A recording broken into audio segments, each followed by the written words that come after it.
Welcome to our channel. Today we how to cancel your Blue Apron account detailed guide step by step clearly. Log into your Blue Apron account on their website.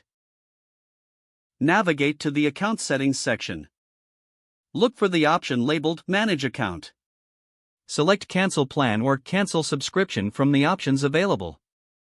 Follow the prompts that appear on the screen. Review any information about the cancellation policy that is presented. Confirm your cancellation by clicking the appropriate button.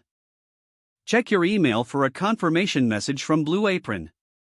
Ensure that the cancellation was processed by logging back into your account. If you encounter any issues, consider reaching out to Blue Apron's customer support for assistance. Keep track of any final deliveries or charges that may occur before your plan officially ends. Stay informed about any promotional emails you may receive after cancellation, as these can be a part of the reactivation process. Make sure to take note of any feedback requests that could influence future decisions about your subscription. Review your account in a few days to confirm that your subscription status reflects the cancellation. If the page does not load, refresh the browser or try again in a private or incognito window. Make sure you are using the correct email address, then retype it carefully to avoid small typos. If your password is not accepted, use the reset option and create a new strong password. You can check your spam folder for verification or security emails, then complete any requested confirmation steps. Enable two-factor authentication if available to improve account security and reduce unauthorized access risk.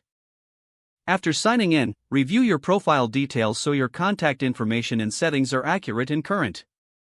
If you see an error message, note it down and try again after restarting your device and internet connection. Log out when you finish, especially on shared devices, to keep your account and payment information secure. If the page does not load, refresh the browser or try again in a private or incognito window. Make sure you are using the correct email address, then retype it carefully to avoid small typos. If your password is not accepted, use the reset option and create a new strong password you can remember. Check your spam folder for verification or security emails, then complete any requested confirmation steps. Enable two-factor authentication if available to improve account security and reduce unauthorized access risk. After signing in, review your profile details so your contact information and settings are accurate and current. If you see an error message, note it down and try again after restarting your device and internet connection. Don't forget to like this video and subscribe to our channel for more step-by-step tech guides.